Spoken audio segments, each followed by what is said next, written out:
Welcome aboard the National Football Show. It's your boy. NFL news everywhere, huh? Conference championship games this weekend. Man, I mean, the NFL dominates the headlines in sports nowadays, doesn't it? By the way, let me give you this number. 37 million Americans watched the 49ers and the Packers game. 40 million people watched Chiefs and Bills. Some of the biggest ratings in the history, okay, of NFL playoff football was this past weekend. The National Football League dominates. It dominates now. There is no doubt this is America's pastime. Guys, please hit the like button. I see folks are lining up right now. We got a boatload of topics. One of them right off the gate is going to be Howie Roseman. But first and foremost, the breaking news that happened today was Sean Payton stepping down as head coach of the Saints. I saw a lot of people doing this prior to me going on the air. Oh, my God, Sean Payton, he may be coming to the NFC East. Eagle fans, let me throw this at you. What's the difference between Sean Payton and Mike McCarthy? Mike McCarthy, for 14 years, had Aaron Rodgers, and he won one Super Bowl. For 14 years in New Orleans, Sean Payton had Drew Brees, and he won one Super Bowl. His postseason record is 9-8. Why does Sean Payton get more of a pass with all those mediocre seasons that he's had, and Mike McCarthy doesn't? Mike McCarthy's the head coach of the Dallas Cowboys. What's the difference between him and Sean Payton? You may say this, well, Sean's a better coach. Well, when you make that assessment, numbers have to back that up, and they don't. Reality has to back that up. I'm not going to replace Mike McCarthy for the same evil. You can have the illusion that Sean's a better coach. The numbers don't say that. The numbers just don't spell that out. This guy's one game above 500 as a NFL coach in the postseason. Yeah, he got a ring. So does McCarthy. Why would Jerry fire Mike McCarthy for the same dude? Because people like Sean Payton more than they do Mike McCarthy? Guys, Brett Favre and Aaron Rodgers was with Mike McCarthy. Okay, they win one. No question, they underachieved. Drew Brees, Sean Payton, they win one Super Bowl. They underachieved. Tony Dungy, Peyton Manning, one Super Bowl. They underachieved. Numbers don't lie. Quarterbacks and coaches are dictated on the number and the record that they have together. It is a quarterback's league, which means this: one-loss records and the coach go hand in hand, especially when you have a great tandem.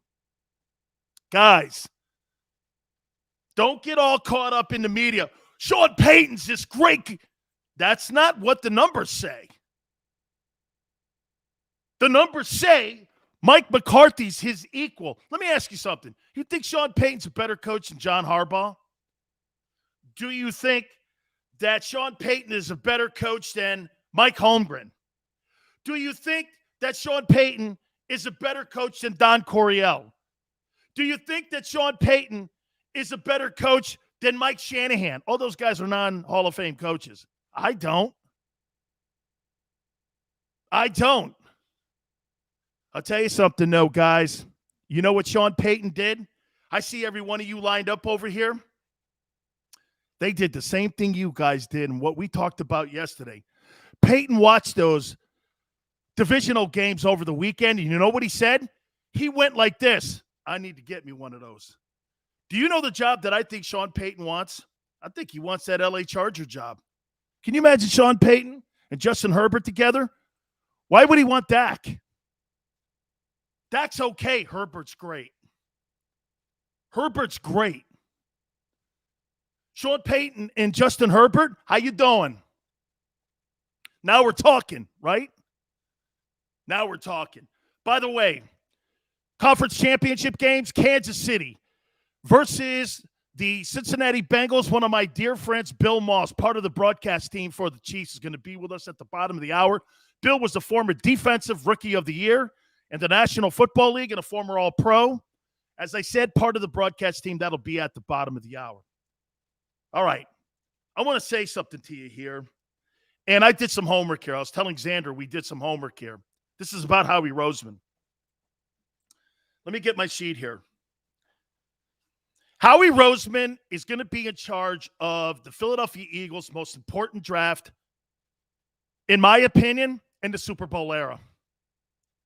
You've got a chance to create a dynasty. A dynasty. Guys, if Brady, and let's just say Aaron Rodgers retires, who runs the NFC as a quarterback? Kyler Murray? Matthew Stafford? Dak? Who else? Kirk Cousins? There's nobody in the conference. The Eagles have a chance to do something spectacular. I looked up Howie Roseman's record. You guys have been telling me he sucks as a general manager. I've got some stats here, and I want to throw these off of you here. Howie Roseman, as general manager of the Philadelphia Eagles, has been what? Fill in the blank. Tell me what you think. Has been what? Has been what? By the way, there's a timeline here that I've come up with here with Howie's career as a Eagle. 215 says good. Anybody else? Howie Roseman, as the Philadelphia Eagles general manager, has been what? Good Howie and bad Howie. Life says okay. Top 5 GM W2 says. Brilliant on cap issues. I love you guys because you guys are the smartest football people I have spoken to in the last 15 years. Hit and miss, Paul. Wow. You guys are all right. Top 5 GM. Lucky. Ranked 12. Fair. What's going on, Big Sills? How you doing? Unfairly criticized. Joe. Kyle Rogers. Underrated. Don, good on trades. Top 7 GM. All right. You guys are all brilliant. I mean it. You guys are great. This is why I love talking to you, and I look forward to talking to you guys each and every single day. So here is the timeline, and if I'm wrong, please will you guys correct me here? Howie Roseman's first stint as general manager was from 2010 to 2014. Then they kicked his ass upstairs to football ops from 15 to 18. Am I correct? And he's been the general manager of the Eagles since 2019. Am I correct? Yes, Smile, Bill Maas, Kansas City, and Pitt. Absolutely. He was a former Defensive Rookie of the Year and All-Pro, and he's part of the broadcast team. Under banner, Howie's doing a job we could never do. Number 1 GM collecting draft picks. Okay. So I'm going to reiterate. Here is Howie's timeline. 2010 to 2014 GM, football ops guy, 15 to 18, and he's been the current GM since 2019 in a second stint. Let me bring some football players into this conversation here. This is who he's drafted. There's no doubt there's been misses. There's been no doubt. Brandon Graham, defensive end, 13th pick, 2010. Jason Kelce, center, 191st pick, 2011. He drafted a Hall of Fame center. Dion Lewis, running back, 149th, 211th pick. Fletcher Cox, DT, 12th pick, 2012. Nick Foles delivered a Super Bowl.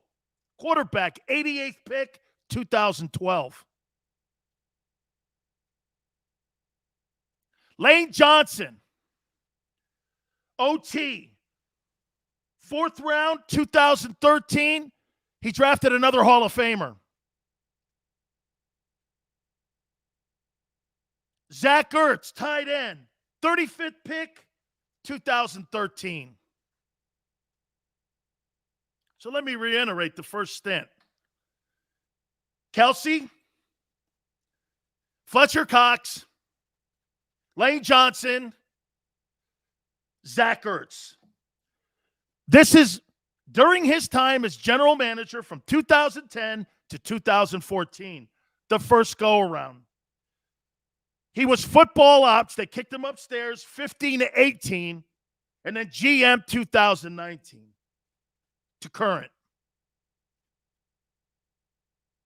Since he's been GM again on a second stint, Miles Sanders, running back, 53rd pick, 2019.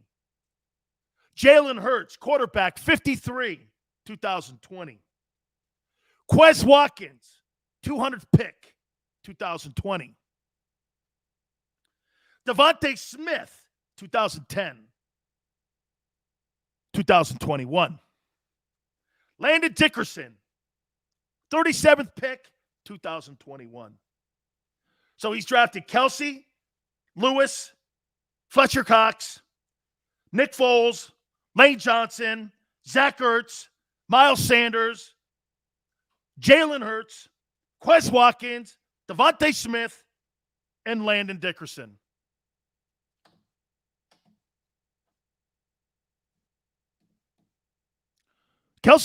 Reid could have been on the team. I'm talking about his general manager, bro. He's been the GM since 2010 to 2014, the first time, then as ops guy from 15 to 18, and general manager from 19 to now. And the way the Eagles run, Joe Banner and the general manager, whoever that is, has more power than the head coach in Philadelphia. And that's the way the owner has wanted. That's why Reid now has more autonomy in Kansas City. Andy Reid has more autonomy over the personnel in Kansas City than he ever did as head coach in Philadelphia. That's a fact. Maniac, I get it. The white sides and all that, there's no doubt about it. He's had misses. Okay? Yale says he's also great as contracts. So you drafted a Hall of Famer in Jason Kelsey, an All-Pro in Fletcher Cox, another All-Pro in Lane Johnson, a hell of a tight end in Zach Ertz. You got a wide receiver down, Devontae Smith. This kid Landon Dickerson's going to be a ball player. I don't know. Do you know if you hit on your drafts 33% of the time or 30% of the time, you're considered a genius? Bill Belichick misses. All these guys miss. I don't know. I look at these names and I say this. That's not true, dude. Eagles fan. He was the general manager in 2010 and 14. And Kelsey was in 2011. He was general manager of the team. Look it up. He was GM of the team. And you think that the owner of the team back then gave Andy Reid more credit or more autonomy in the personnel? I do not believe that. That's not the way the owner operates from what I've been saying. Okay? Now, with these names and under his direction as GM, okay? Under his, well, then you're going to say this, okay? And they did kick him upstairs from 15 to 18. By the way, I confirmed all these timelines with the Eagles today. Zach Ertz, Lane Johnson, Foles, Jason Kelsey, Miles Sanders, Jalen Hurts, Devontae Smith, Landon Dickerson, I don't know, had that 2015, 15, 16, 17, 18. 4-year gap. How many All-Pros? Wasn't Kelsey All-Pro? Kelsey's been All-Pro a few times. Fletcher Cox has been a Pro Bowler. Lane Johnson's been a Pro Bowler. Isaiah, I get it. There's misses. You're right. By the way, to Isaiah's point, I'll say this. Was not drafted by Kelly. He was not in the 2015 draft. Ertz was in the 2013 draft. 13. Jordan Mailata was not drafted by Howie Roseman. He was in 17. Howie was upstairs. He was not in the room at 17. Okay? I think you guys need to check your timelines. Okay? 15 to 18. Dude, just look it up. Anyway, these names, since he's been a Philadelphia Eagle, okay, you tell me. One more time, Howie Roseman as a general manager of the Philadelphia Eagles has been what? Okay? Has been what? I saw one of you guys say hit or miss. Chalk It Up Sports Philly. Ask a great question. Xander, put that up there. Why are we debating this? Because that guy is in charge of your most important draft and offseason in team history. And you have an opportunity to grab the conference. Brady's going to retire, I think. Dak Prescott and Matthew Stafford, they cannot run the conference. There's a chance to steal everything and be the dominant team for the next 10 years with this draft and how you use your draft picks. That's why we're debating this. We're debating this because this is the most important time in offseason history of the Eagles. You're never going to be in this position again, guys. Never in this position again. With 11 draft choices and 3 ones and cap space. You never get that combination. And the most important thing, the conference is down. You know, I thought about this topic yesterday. You guys, we all came to a conclusion, right? Dude, the AFC is loaded for the next 10 years. Am I right? Guys, it's loaded for the next 10 years. The Herberts, the Allens, the Mahomes. Guys, look at this. Sean Payton went, I have Trevor Siemian, Jameis Winston, and Taysom Hill in my quarterback room. I'm fucking going nowhere with that. I'm out.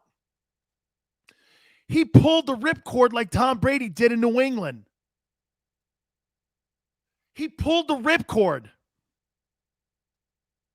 He completely pulled the ripcord. So you tell me. Okay?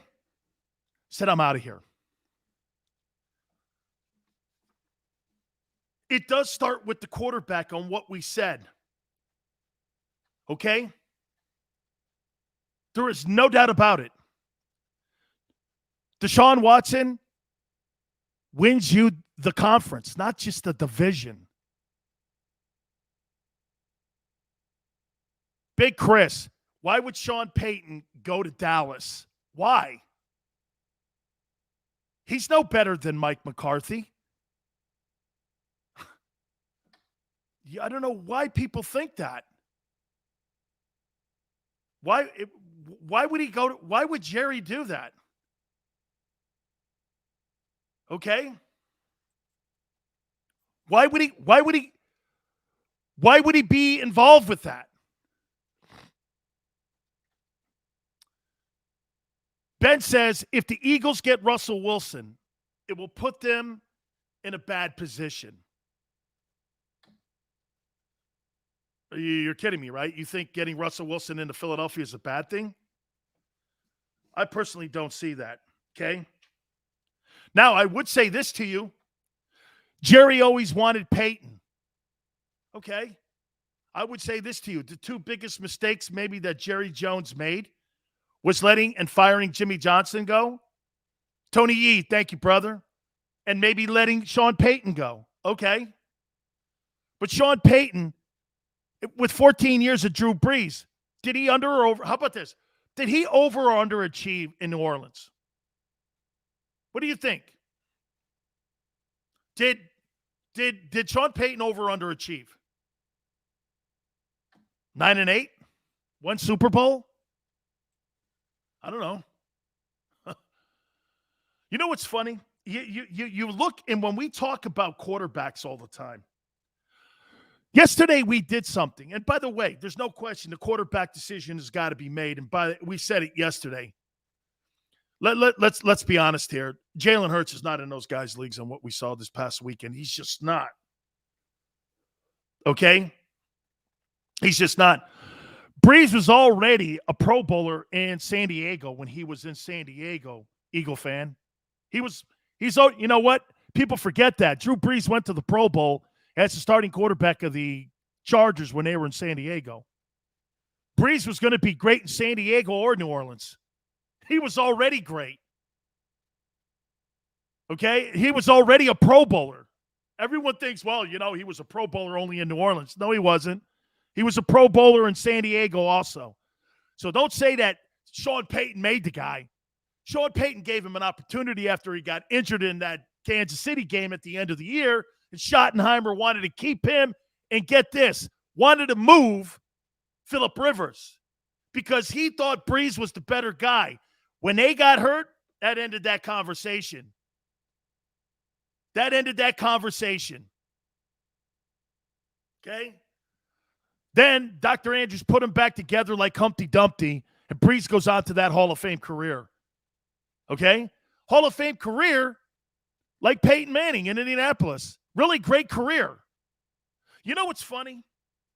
We sit here and we do this all the time on quarterbacks. Did we take a shit yesterday all over Aaron Rodgers? Can't win the big one. Can't win the big one. The guy who only has one championship, and he's, you know what? His postseason record is 12-11. Come on, man. What are we talking about here? And yet, every time I bring Jimmy Garoppolo up, you know what's funny? You want to know about maybe the most disrespected quarterback in the NFL? It's got to be Garoppolo. How can you be 35-15-1 with Kyle Shanahan? You're going to your second NFC championship game in 3 years, and people look at him and go, well, you know, he's not those other guys. You can't have it both ways. You can't shit on great talent who don't get it done, and you can't shit on a guy who overachieves. Which is it? Which is it? Okay, Rodgers sucks in the postseason. Can't get it done. One of the most transcending quarterbacks we've ever seen in the history of the league. Can't get it done in the postseason. Okay, well, Garoppolo overachieves. And every time I bring Garoppolo's name up to you guys go like this. Don't want him. Nowhere near Aaron Rodgers or Deshaun. Yet the guy wins. You got to put a premium on winning.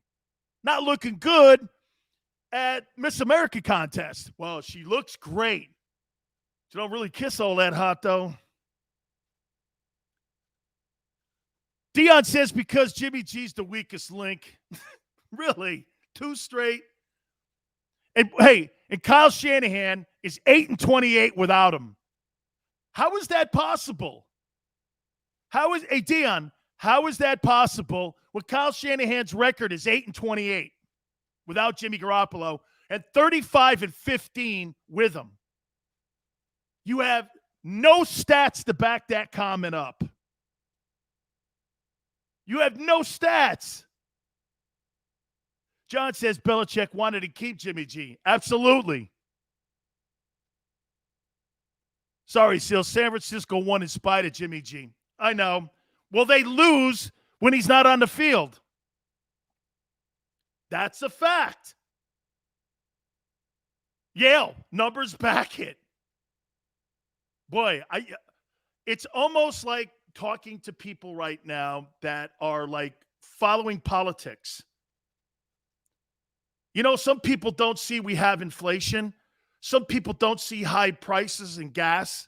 Some people don't see high like prices for food. They'll just come up with some kind of reason or blame it on Trump just to make sure their narrative is right. Numbers don't lie in sports. Scoreboard. Scoreboard. Scoreboard. You're gauged by your one-loss record. Nothing else. Well, he threw for a lot of stats and shit and all that. That's for fantasy dorks. My stat is one-loss column. It's the only one I look at. That's why I'm not much of a gambler. Big Fish says, what is Hurts' trade value? Great question. Great question. Great question. Great question. Great question. Those geeks. Mike, I'll preface this by saying this. Hang on for a second. If you have a girlfriend and you play in a fantasy league, you're good with Big Sills. If you hang out with 17 dudes on a Friday night putting the league together, Big Sills don't hang out with dudes at a bar, just so you know. that ain't happening, okay? That ain't happening, okay? That ain't happening, man. But if you got a chick and you got a fantasy league, all good. Hey, Fouts Out Loud, this ain't a political conversation, okay? I'm not getting into one. I just make a comment here and there about it. I think it's stupid. I think both sides are full of shit. I think Biden and Trump could kiss my ass, all of them. You know why? It's about America to me. You know who I root for? Team America. I root for the red, white, and blue. I don't give a shit who's on Pennsylvania Avenue. I want America to win. Politicians are like strippers. They're professional liars. All of them. All right. Hey, so we got into this. So how do you feel about Howie going into this draft when I mention these names? I'm feeling a little better. I'm feeling a little better. Feeling a little better. Now, here's this. I'll throw this at you with Howie. What rounds should Howie draft a quarterback in? But let me answer that one question. What is the value of Jalen Hurts? Guys, let me throw that out to you first. I'll get back to what round we should draft a quarterback in. What do you think Jalen Hurts' value is right now if you wanted to put him out there? East Camden says 4th rounder. Let me put that out there. You think Jalen Hurts is a 4th rounder? 215 says mid-second, 3rd.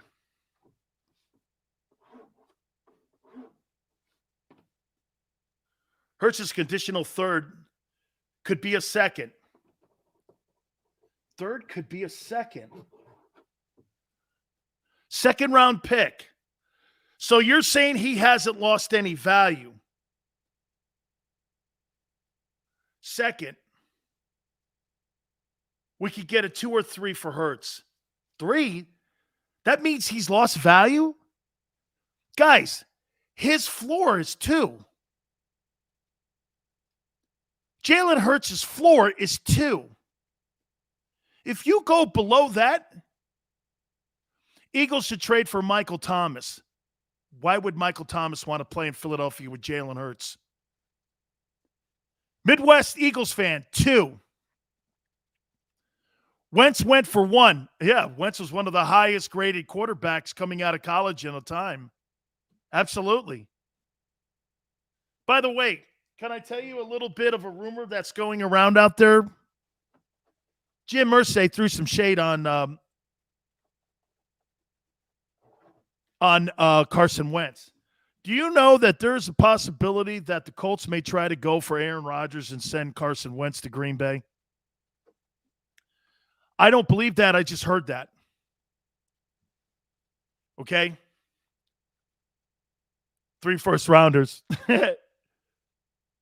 There's a lot of stupid on the show today. It's all good, man. The host is the number one. Hurts should have been a 4th-rounder. No way any team would give more than a third for Hurts. Hurts is worth a first-rounder in this coming draft. That is an absolutely, hey, Xander, smile. Hurts is worth the first-rounder in this draft. Do you know what they're saying? They're saying that this draft, this year in April, is the worst quarterback crop since 2014. Would Jalen Hurts be a first-rounder this year? Yeah. Yeah, 4th-rounder. No way. I don't think Jalen is a first-round draft choice. I do think Jalen, you could get a 2 for him. I do think you could. All right, guys, I got to take a break. We got Bill Maas. We're going to get right back to this conversation. I promise. I know a lot to be said here. Let's do this. Let's take a time out. Please hit the like button. Bill Maas, we're going to talk Chiefs and Bengals conference championship game. NFC style. We'll do it next. Keep it here on the National Football Show. Go for the midnight dares. Go for the memories. Go for the view that goes on forever. Go for the bubbles in your bathtub and in your drink. Go to bed whenever you want. Or don't. Go for him. Go for her. Go for the win. Go to Ocean Casino Resort. Book your trip at theoceanac.com. At Stateside Vodka, every new customer gets the world's best rocks glass. Free. What's that? A rocks glass? You're telling me that bottle is cut in half? You could say that. Holy shit. And you're telling me I can get one of these glasses for free? That's right. 1 free rocks glass per customer with each first-time purchase of Stateside Vodka. So good, it just disappears.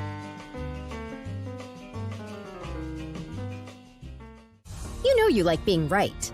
That's why you should enroll in an Independence Blue Cross plan. It's the health plan chosen by more people than any other, with more doctors and hospitals, more benefits that really rock, more of the coverage you want for the right price, including free doctor visits 24/7. It's a choice you can feel good about, because when you're right, you're right. And when you've got Independence Blue Cross, you're right where you need to be. Call 1-844-200-2583 today to get an Independence Blue Cross plan.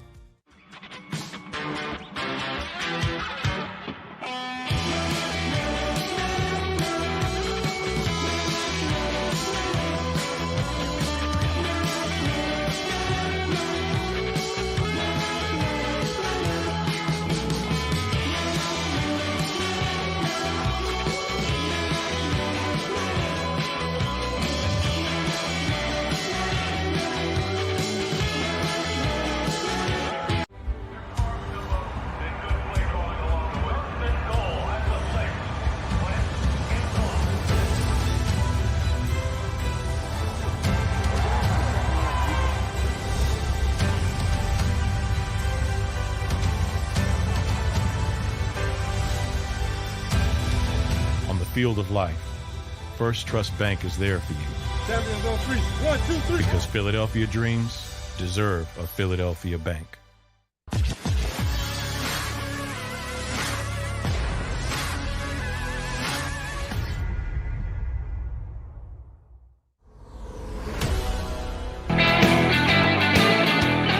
Welcome back. National Football Show. It's your boy, Big Silk. What up, Birdman? Hey, by the way, little programming note. We've been invited on the Seth Joyner show tonight at 7:30. So if you guys want to join us tonight, got a really great email from Seth, and he asked me if I'd like to join his show. So if you guys would like to join the show tonight, I'd really appreciate it. That'd be great because starting to really build a great relationship with one of the greatest Eagles of all time. And I enjoy that guy, man. I really do. He's really wonderful, man. Just a great guy.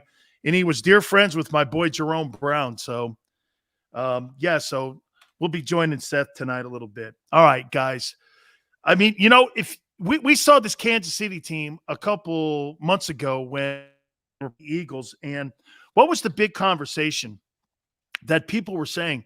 I don't know, man. The Chiefs just don't look the same. What happened in that football game? Do you remember? Andy Reid had more rushing attempts than he had passing attempts in that game. And I personally think that Eagle game kind of crank-started the Chiefs season again, and that put them on their right path. They gained 200 yards rushing the ball, and the Chiefs, in my opinion, really haven't looked back, and they've been just spectacular. What a great moment, again, for Chiefs football in the history of that franchise, now in their fourth consecutive AFC Championship game. I think Andy Reid is the only guy in NFL history to be in 4 straight NFC title games and AFC title games. And we bring my dear friend on, who is an ambassador to the Kansas City Chiefs. He was a former Pro Bowler and also Rookie of the Year defensively for the Chiefs, my friend Bill Maas. Bill, am I right when I say that game against the Eagles may have crank-started the opportunity for this Chiefs team to get it rolling again? Yeah, I'm having trouble hearing you there, Dan. All right, let's see if we can reconnect here a little bit here, Xander. Let's see if we can make this happen here a little bit and see if we can make this happen. I personally, guys, think about this here. They ran the ball, okay? They ran the ball more times in that game than they threw. And remember at the beginning of the year, they were saying this. They were going like this with this. They were saying, hey, man, this just doesn't look like the same Kansas City team. Here's a team that had been to 3 straight AFC title games. And then all of a sudden you get an opportunity to right the ship because you have Patrick Mahomes. Guys, anytime you have a guy like that throwing the football, you're going to always have an opportunity. And make no mistake about it. After watching what that guy did on Sunday night, let's be candid here. Okay? If you want to go to the Super Bowl on the AFC side, you've got to go through Kansas City now. And this is going to be for the next decade. I said this as we came on the air, too. You don't think Sean Payton saw what we saw on Sunday and on Saturday and said this? I'm nowhere near that. The Saints are nowhere near that. And he's doing what Brady did. He's going to look for a better opportunity. Does he take a year off? Does he find a better situation? Does he want to coach Dak? Does he want to coach Justin Herbert? Who knows what happens in Cleveland? Where does Russell Wilson land? You're going to have a lot of opportunities for a lot of really great candidates. Doug Peterson's name is out there. It's not, remember, look at the candidates that you have now. You've got Doug Peterson. You've got Sean Payton. You got 2 Super Bowl winning coaches now that are there on the beach that are pretty much going to be able to handpick where they want to coach. That's a pretty good thing going on there. Both of those coaches. 2 fabulous candidates. There's conversation that the Raiders may want to try to go after Bill Cowher, get him out of the booth. That has been kicked around for a couple months. Cowher's been saying, no, that's not going to happen. But when you see the kind of money that's being thrown around, I'll tell you, man, that this is a great time. Let's get back to our friend here, Bill Maas. And Bill, I was talking to you about that Kansas City game. You think that was the game that jump-started the season again for the Chiefs? Jump-started? Yeah, I think this is a team, Dan, that the regular season was just a formality. It's like they know how good they are and they know what they can do. And, the 17, 18 weeks you got to go through, 17 games, 18 weeks you had to go through to get to where you want to be. I mean, they've just turned it on, and they've come out strong, and they're a team that you saw. I mean, and that was the best game I've ever seen in my life. And I know you've seen as many games as I have. Yeah, I know you think the same thing. Oh, I do. That was the best matchup in quarterbacks. That reminded me of like Elway Marino kind of stuff. And that's what it reminded me of that kind of matchup. And to me, the difference, I think, this year has been with the Chiefs. They kind of struggled defensively. But what turned it around for them, Bill? Because they've been able to stop the run. And once they were able to fix that to me is also what seemingly got this team back on its rails again. Is that fair? Yeah, it is. Defensive. They went through a transition both offensively and defensively. Let's talk about the defense first. As you brought it up, it's early in the year. Juan Thornhill, the safety, wasn't in the mix. They were still kind of getting him back from that knee injury, and he was saying he was ready. They didn't play him, and he was clearly a much better athlete than what was back there. Daniel Sorensen, had some busted coverages that we've clearly seen, and he wasn't in the mix. We had some injuries at the corner position that were out. Those two linebackers, young guys, Willie Gay and Nick Bolton, really weren't playing much in the first 5 games. They got, limited snaps at best until they took on a bigger role. And once they took on those roles, those guys really started performing. But the key to it all, I think, with the secondary and the linebacker play, all started when Melvin Ingram was picked up. Maybe his numbers don't reflect what he's done, but he has made every player around him better. All of a sudden, the gap control up front in the run game all came together. Chris Jones went back inside over the 3 technique, which he should be. Frank Clark started playing better due to Melvin Ingram and the slide. And they were just taking those 2 guys out. They were taking away Chris Jones, they were taking away Clark, and then there was nothing, and it affected everybody else. Well, you bring Melvin Ingram in there, holding up the edge as he does on that side against the run and putting heat on a pass rusher. All those other pieces fell into place, and it made the secondary better as well. Oh, no doubt. Bill, I think that Ingram pickup, to me, was like the Von Miller pickup by the Rams. I mean, you put him on the other side, and there's no question, just his presence being out there, Bill, you've got to defend a guy like Von Miller. So that was a key pickup here. I want to ask you about Andy Reid here.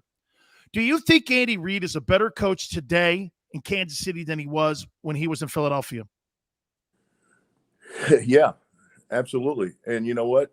You and I would be a better coach, too, if we had Patrick Mahomes. Right? Come on, man. Yeah, he is. But, there's something – just think of the thing. Look at the numbers he's put up wherever he's been, the wins. He went to the 4 NFC championship games in Philadelphia, too. So he's got 4 here. These are all at home. Pretty impressive no matter who his quarterback is. And he's gone through a few, but he always makes the best of it. And he's learned, too, how to better understand these and how to better also get his point across on what he wants to get done and what he expects of them to get done. It's a lot different than when we played, Dan. These young guys come in and what they're coming from and what they're going to is completely different. And so I think he has a real unique way of getting his point across that isn't the old school disciplinary way of threats and cutting you and fining you and kicking you off the team. It's not. It's a educational way. And he's got that about him. And he was a teacher, and he's got that in him that he can get across to a variety of different personalities and, backgrounds and families. And doesn't matter where you come from, he finds a way to connect with you and get his point across. Bill, do you agree that I never thought he really had a great relationship with Donovan McNabb in Philadelphia? But what I see now is I see the opportunity for him to have really a great opportunity to be a friend and really be like a confidant to Patrick Mahomes. It's just without a doubt, to me, I think we look at that, and I think Reid has become a better coach with personnel. Okay, I just think he's become a better coach with personnel. Okay, looks like we lost Bill here a little bit here, and we've had some troubles trying to connect with him here. Hey, Bill, do you agree that, I've said this before. I said the relationship with Reid and Donovan McNabb was never as great as I thought it was, but the relationship with Reid and Mahomes seems to be that these two guys, they're always talking to one another. It looks like a wonderful relationship. Yeah, it is. It's I've never seen a relationship like it, actually. The last part of that game, Dan, that was all Mahomes. Nobody's talking to that guy. Nobody's calling plays. Nobody's in his ear. And they trust him to do things on the field that I think is unprecedented. Nobody ever trusted their quarterbacks enough to know that they know better what's going on the field than what they're seeing in the booth or what they're seeing from the sidelines. Patrick does. And just like the play with Kelsey, that, it's backyard stuff, They're just talking to each other, they make it up, and they're yelling at the line of scrimmage, and it happens, and it goes. To have that and to afford that ability to Patrick to say, hey, yeah, go ahead, do your thing, man. To have that much trust in a guy, I think that says a lot about Patrick and how he approaches a game and the way they see him studying, the way they see him work, and the things that he can do, as you know, are unprecedented at that position. So all those things combined, yes, it is a special relationship.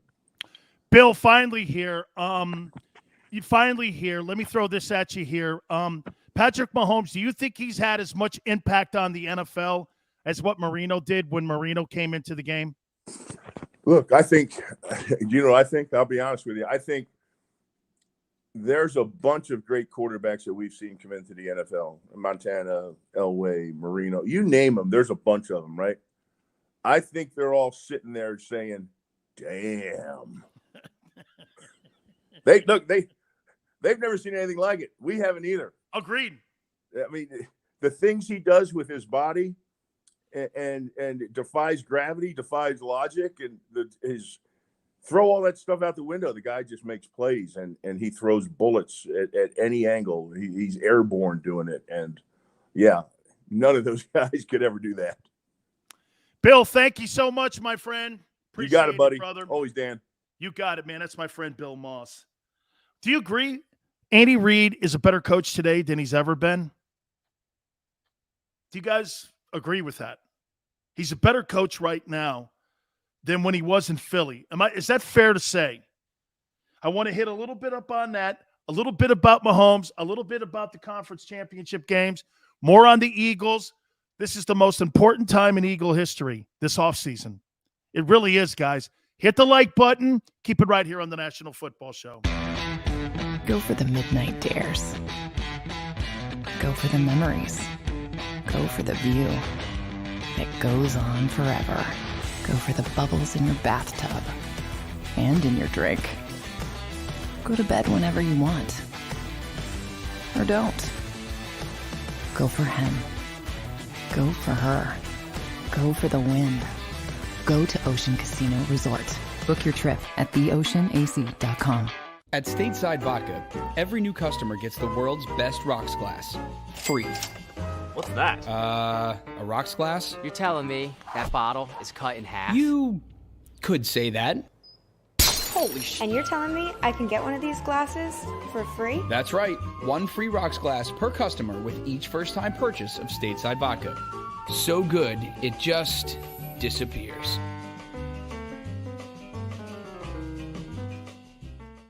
You know you like being right. That's why you should enroll in an Independence Blue Cross plan. It's the health plan chosen by more people than any other, with more doctors and hospitals, more benefits that really rock, more of the coverage you want for the right price, including free doctor visits 24/7.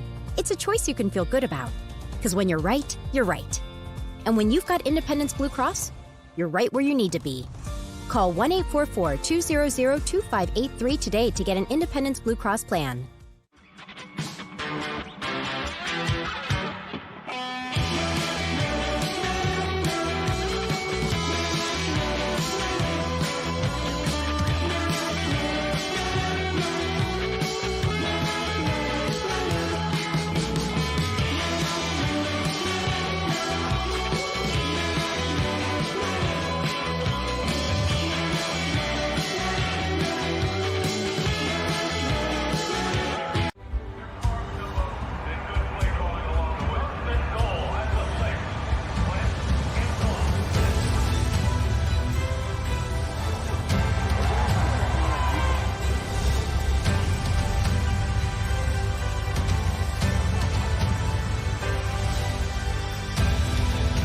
field of life, First Trust Bank is there for you. Champions on three. 1, 2, 3. Because Philadelphia dreams deserve a Philadelphia bank.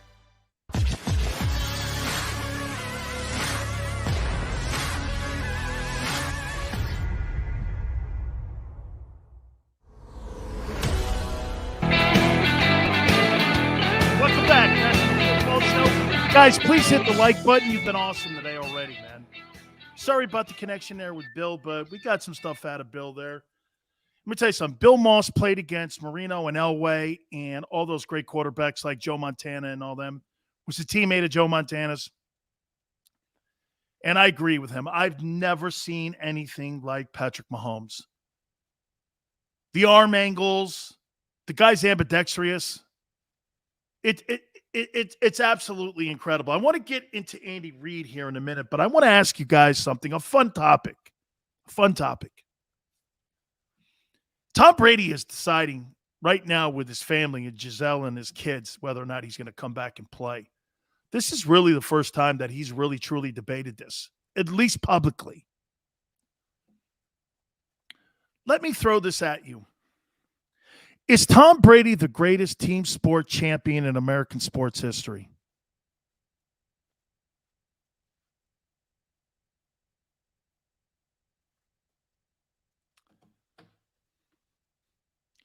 Got Russell. Always have to have Bill Russell in it.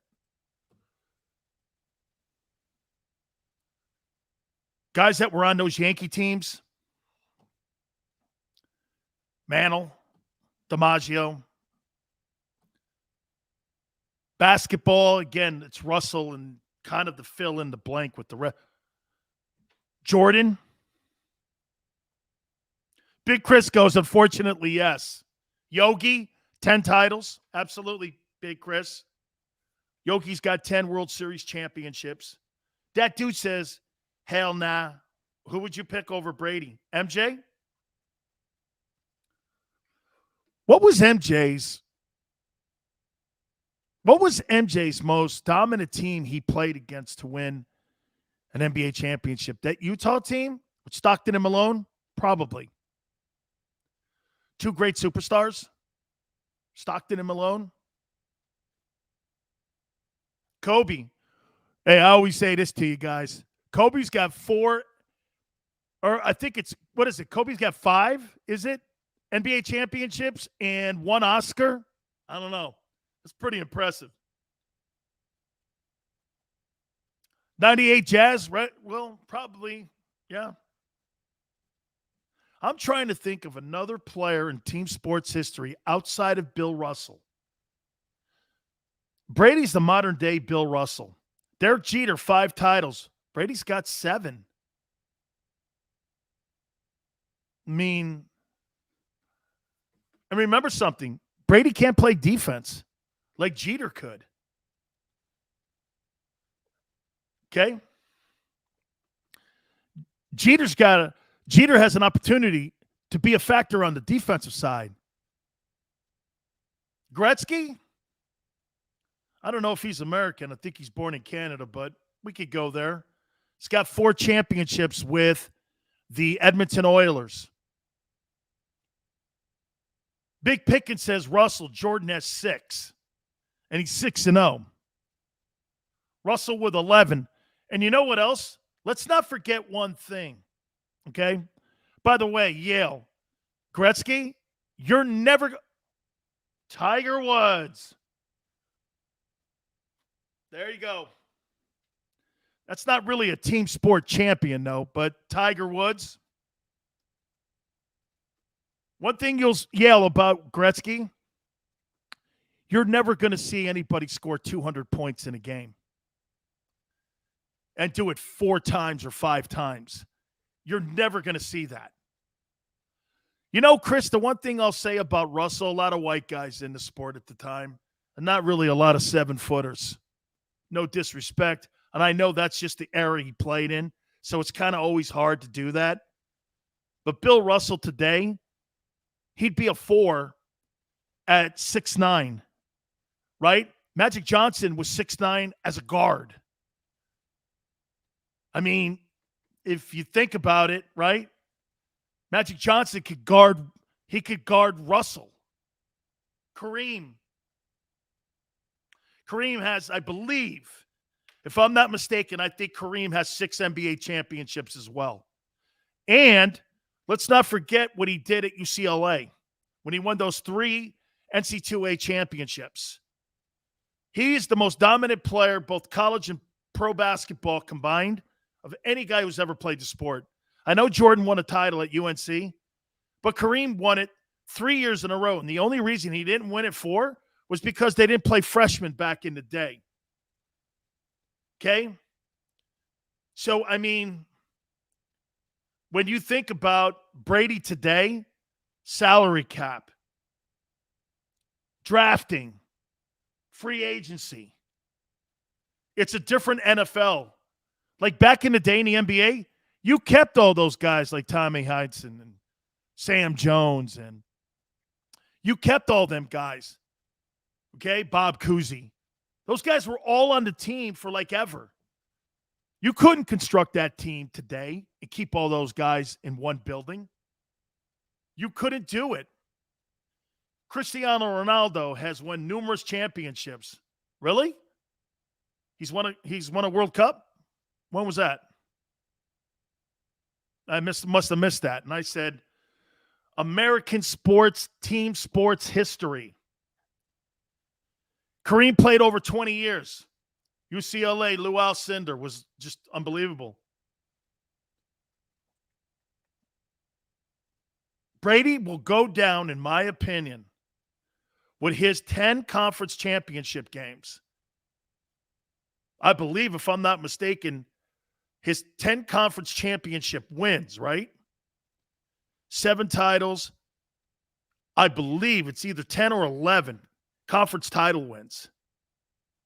Dan Sileo. My God, I can only dream. No, he's never won a World Cup. He did win a championship last year for the first time, a major. I forget which one it was. Ronaldo. Messi still – no, that was Messi. My bad. I don't give a crap how many Russell has. MJ's the GOAT. And that's like when people go like this. Who's the greatest scorer in NBA history? Michael Jordan. Well, I don't know. The guy that played for the Sixers and the Warriors was awful good, and the Lakers. Well, the Dipper was pretty good. Big Pickens says that Brady is the second greatest team sport American athlete in history. Russell was 98-2 in college. Big Pickens knows his sports. Won 2 straight national championships with the San Francisco Dons. Have you heard of the San Francisco Dons? Maybe the one couple years back in the late 70s with Bill Cartwright. Outside of that, have you ever heard of USF Dons? That's where Russell played his college basketball.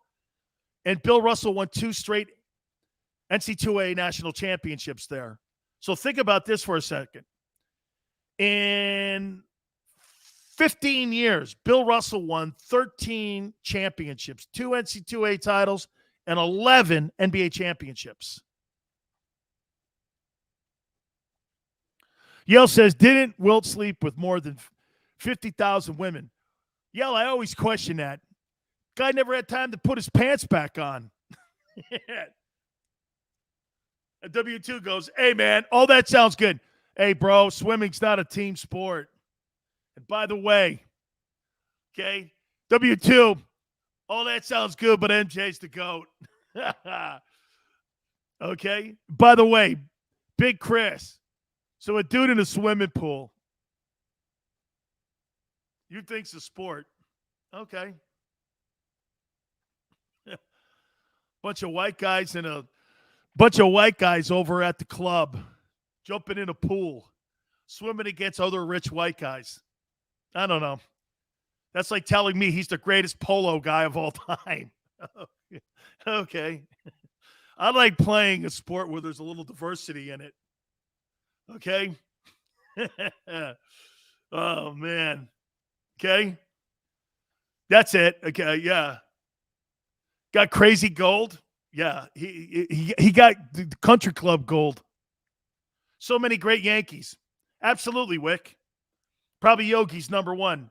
Jim Brown, I think, only has one championship. I forget what year it was that he won the championship in Cleveland.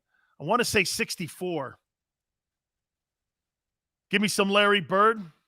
Greatest ping pong player. Trying to think. I know Forrest Gump. Forrest Gump. All right, let me get back to Andy Reid here. I was just curious what you guys thought. Okay. If Brady does call it, is he the greatest American team sport champion? Boy, you could make an argument for him. Him or Russell.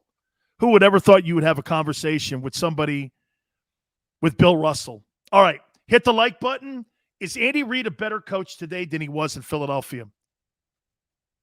Hour 2 coming up. Keep it here on the National Football Show. Go for the midnight dares. Go for the memories. Go for the view that goes on forever. Go for the bubbles in your bathtub and in your drink. Go to bed whenever you want. Or don't. Go for him.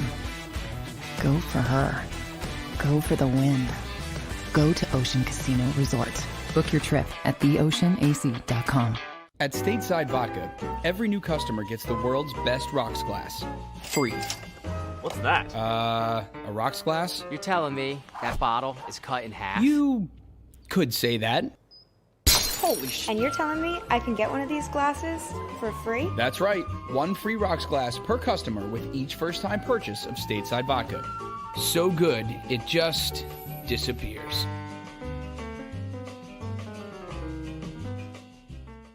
You know you like being right.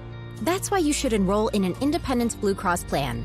It's the health plan chosen by more people than any other, with more doctors and hospitals, more benefits that really rock, more of the coverage you want for the right price, including free doctor visits 24/7.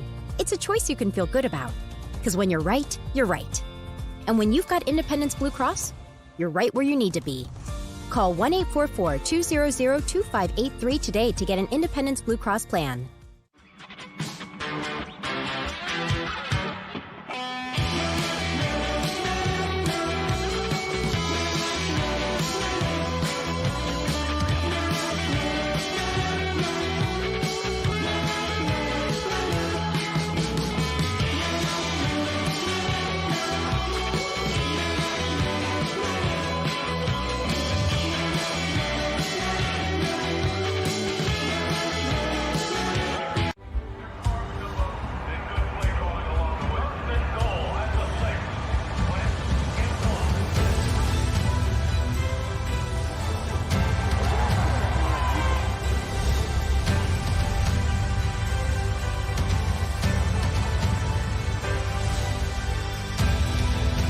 Field of life, First Trust Bank is there for you.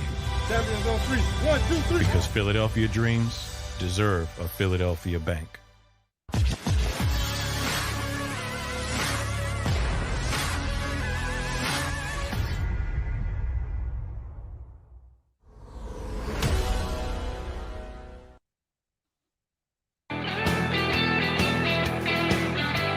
Welcome back. National Football Show, Hour 2, Big Sills. How you doing, man? Hey, guys, please hit the like button. You guys were awesome in the first hour. Fast first hour.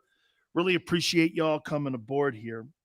Going to get to Andy Reid in a second here, but I want to read a tweet to you by Jim Irsay, the owner of the Colts. Man, if you're Carson Wentz right now, man, what are you thinking right now? Okay, and by the way, our topic yesterday must have really hit home with some folks. Because didn't we start to show up by going, I want one of those. Get me Watson. Deshaun Watson's value has gone up so much because of this past weekend that people are going to overlook all those issues that are surrounding him right now. Not completely, but they're going to overlook it. This is a tweet from the owner of the Colts. Think of this for a minute. You've only had Carson Wentz in the building for not even a year yet. You can see clear as day in the final 8 NFL team playoffs, you need a quarterback and offense who can score 30 or more in regulation and a defense that can hold an opponent under 30. Again, this is Jim Irsay. You can see clear as day in the final 8 NFL team playoffs, you need a quarterback and offense who can score 30 or more in the regulation and a defense that can hold an opponent under 30. There is no question that Jim Irsay and Frank Reich and Chris Ballard, the general manager, are not happy with Carson Wentz. You got the general manager, the head coach not committing. You got the owner throwing shade like that. They are pissed off because you know why? They lost the first round to Philadelphia. They lost a first rounder to Philly.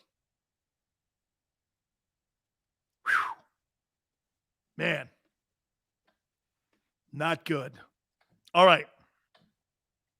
Andy Reid today versus Andy Reid in Philly. What's the glaring difference? And if you start with Donovan McNabb versus Patrick Mahomes, you're right. Hey, guys, you guys fleeced the Colts. You got a first rounder and you got that money off your books. Whoa, whoa, whoa. Whoa. That's Howie Roseman. Whoa, whoa, whoa. Wait a minute. The list of guys I gave you here, the people that he's drafted, and you got Wentz off your books money-wise, and you got a first-rounder for him. Whoa, wait a minute. This is the guy you keep saying that sucks to me. How can that be? Got Darius Slay, too. Got to add that into the conversation. Whoa. Wait a minute. He got rid of his headache and your headache. Xander and every one of you guys kept saying this about Wentz. This guy's got no onions. He's not good for Philly. You got rid of him, got a first rounder, and got the contract off the Eagle books.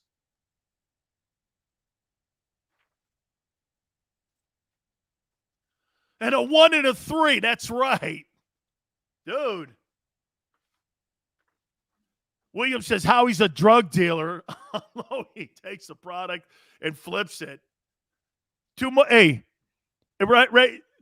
baby formula, right, brother? William, too much baby formula, right? Stings the nostrils. 5-star goes, Howie's a genius. I'm not going to go there. Dude, but he did do exactly what you guys wanted. Got rid of your headache. Got a first rounder for him and got the money off the books. 11 picks, got the money.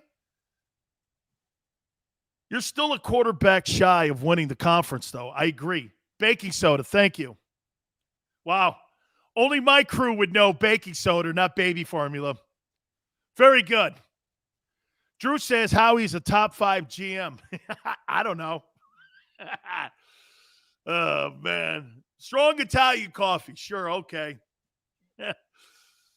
Oh, man. No. Pork chops. Howie don't do cocaine. He just likes the smell. Oh, I see. I got it.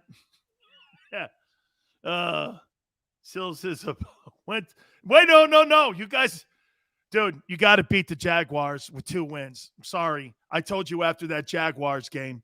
No way. Got to win that game. You can't lose a game to the Jaguars when your playoffs are on the line and they got 2 wins. You cannot lose that game. No way. I told you that Monday. I'll never say anything ever again. Okay?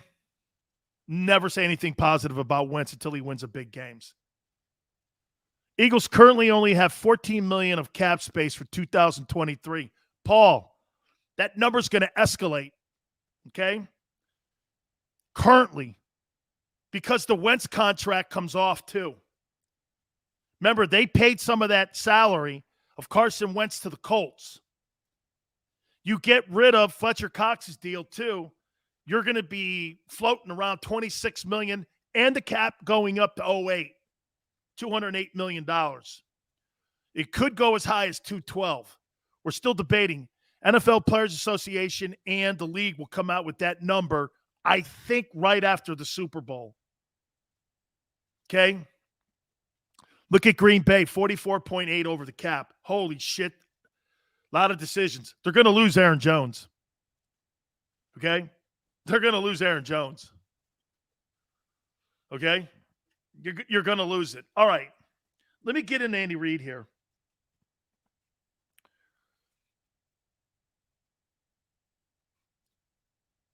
What makes Andy Reid a coach today? Is it just simply Patrick Mahomes? Is it simply Patrick Mahomes? I'd like to have Aaron Jones on the Eagles. How's that for you? Pass catching running back? How's that? I could go after him if they have to dump him because of salary cap reasons. You're $44.5 million over the cap. People are going. And they ain't gotten rid of Devontae Adams. Man, I would take – hey, man, that running back, I would take him in a second. What's different with Andy now, though? His relationship with Donovan was what? See, Donovan is not really a friendly guy. He plays one now in the media, but he's not. All intent purposes, the people that I've known that dealt with him, he's kind of standoffish as a dude inside the locker room. I might be wrong. Maybe you guys know more. But to me, McNabb was never a put your arm around a guy. He was never what you see in Philadelphia, what you see in Kansas City with Mahomes. Mahomes looks like he loves his teammates. I never got that impression. Okay? I never got that impression with Andy Reid and Donovan McNabb. I always thought it was like, coach-player relationship. But with Reid and Mahomes, there looks to be a bond and a closeness. Okay? And Z, you don't get credit for putting out a fire you start. Okay, fair enough. When it comes to Howie, okay? You tell me. What's the difference here? Just for me, chalk it up Sports Philly. McNabb was egotistical. See, I don't get that sense with Mahomes. I think that's the fact that maybe he was raised in a professional household. His father played for the Mets and was on that 86 World Series Mets team with Davey Johnson and those guys. T.O.'s personality probably didn't help. Okay? Randy says T.O. said it when he was going through his contract issue with the Eagles. For years, Andy refused to get us a number one receiver until T.O. in 2004. Mahomes has fast receivers. There's no question. I can't remember, guys. Was Freddie Mitchell part of that wide receiving core in Philadelphia when McNabb was there? There's no Kelsey and there's no, Hill. You guys didn't have those kind of players as wide receivers. As great as T.O. was, you didn't have those kind of players. And the tight end has become such a factor today.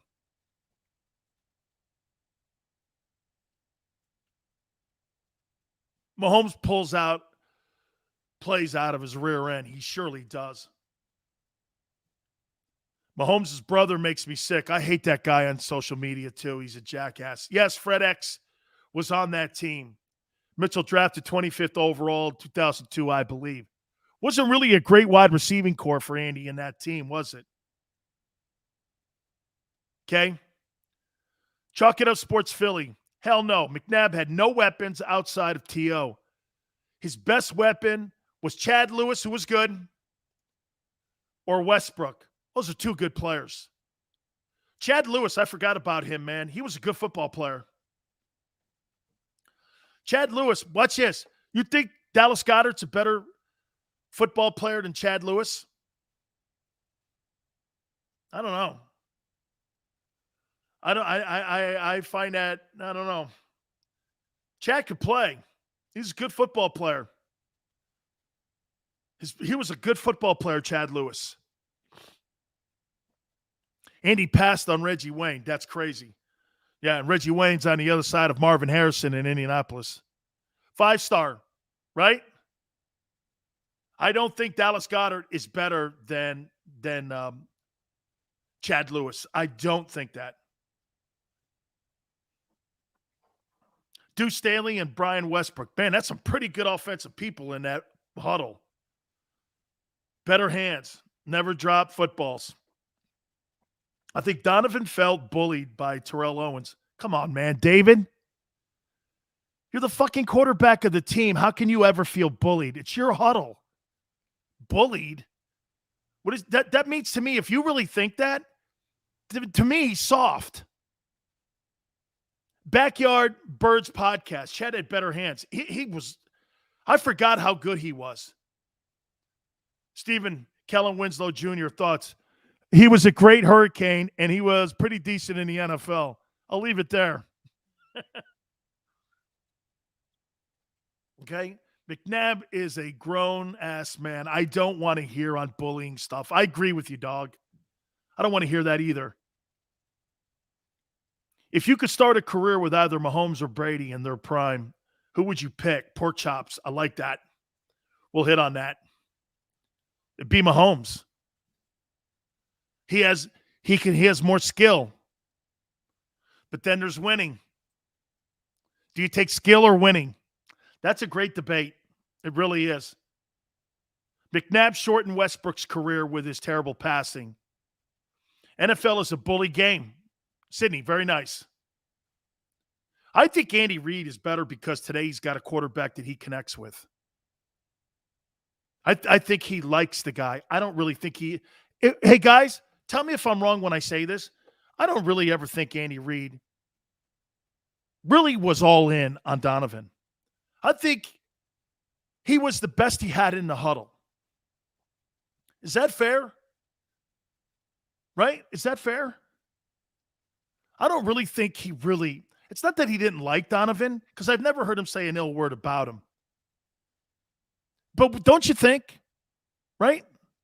There just seems to be a better relationship with Patrick Mahomes. Maybe Andy learned a little bit on connecting more with Patrick Mahomes and players because of his relationship with T.O. and with, and with Donovan. Hey, guys, can I say something that could be a little salty here about Andy Reid?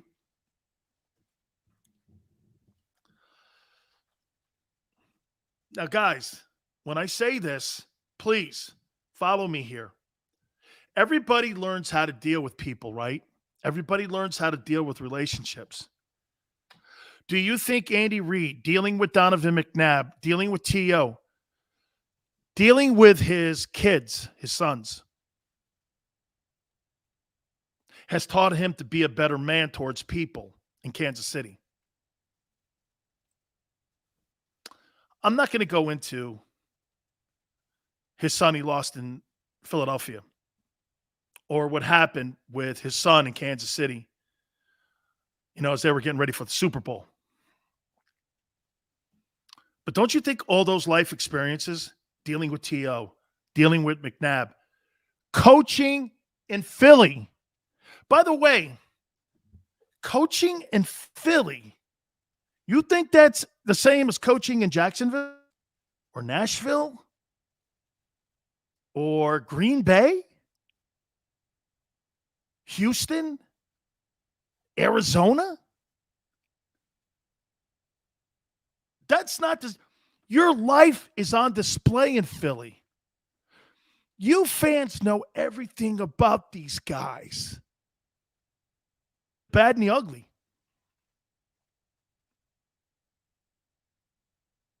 Chris says it's got to be a distraction. Okay? William says the city will either make you or break you. 5-star says good point.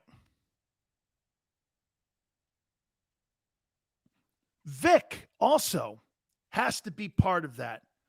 Dealing with McNabb, dealing with Vic, dealing with his kids, dealing with T.O., dealing with Philly.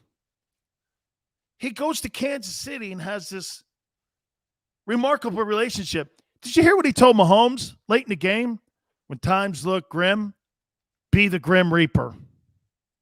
Was Andy Reid ever talking like that to Donovan? Was he ever talking like that? I don't remember that Andy Reid that I'm seeing. And again, look, the talent is evident. Mahomes is a generational player that can make any coach look great. I completely get it. Okay? Andrew says Andy looked tired his last year in Philly. He needed a reboot. Big Chris says AB to the Ravens. Why? He gave 2 targets and bitch. Donovan would have said, but I'm afraid of the Grim Reaper, coach. That's an awesome quote. Was he doing that in Philly? Steve says, was McNabb a drinker? Dude, I don't know that. And if I don't know it, I'm not going to say it. You think I'm Skip Bayless? Bayless calling Troy Aikman gay? And there was nothing to support that? We all knew he wasn't. I was there in Dallas. He was dating a cheerleader. That's why you didn't see him with chicks. But Skip still put it in his book. I don't do that. I don't do that. Okay? That's not what Big Sills does. We don't do that. I think all those life experiences in Philadelphia made Reid what he is right now, a better coach. And all of the things that he went through in Philly, bro, you couldn't have a better training ground than being the head football coach of Philadelphia. Fans are going to kick your ass. Love you, but kick your ass. 4 straight NFC championship games. You get a Super Bowl appearance, 1 NFC title. I get it, man. Didn't bring home the ring. I get it. But Reid's now got 8 conference championships. Okay? 3 Super Bowl appearances, most likely a 4th, with a chance to get a second. Pretty good. W2 says number 5 and Reid had a great relationship, a lot of winning. Ask Ike Reese. Like I said, though, just doesn't seem the same, though, compared to what I'm watching with Mahomes. All right. I like that topic question. If you had to start your football team right now with Brady in his prime or Mahomes, winning versus talent, what would you take and who would you take? Hit the like button. Keep it right here on the National Football Show. Go for the midnight dares. Go for the memories. Go for the view that goes on forever. Go for the bubbles in your bathtub and in your drink. Go to bed whenever you want. Or don't. Go for him. Go for her. Go for the win. Go to Ocean Casino Resort. Book your trip at theoceanac.com. At Stateside Vodka, every new customer gets the world's best rocks glass. Free. What's that? A rocks glass? You're telling me that bottle is cut in half? You could say that. Holy shit. And you're telling me I can get one of these glasses for free? That's right. 1 free rocks glass per customer with each first-time purchase of Stateside Vodka. So good, it just disappears.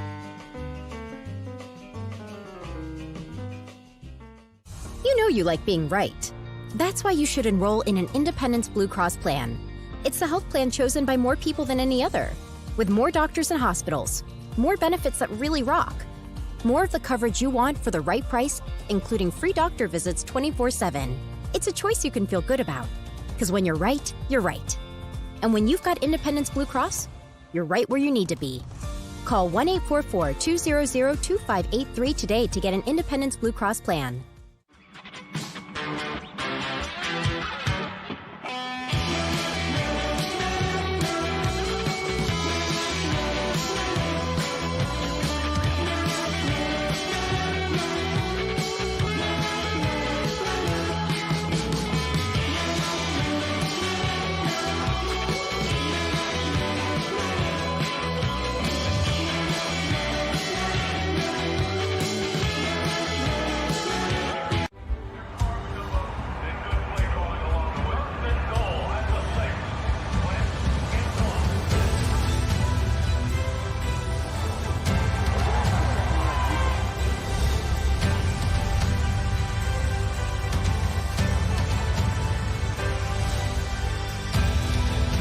Field of life, First Trust Bank is there for you. Champions on 3. 1, 2, 3. Because Philadelphia dreams deserve a Philadelphia bank.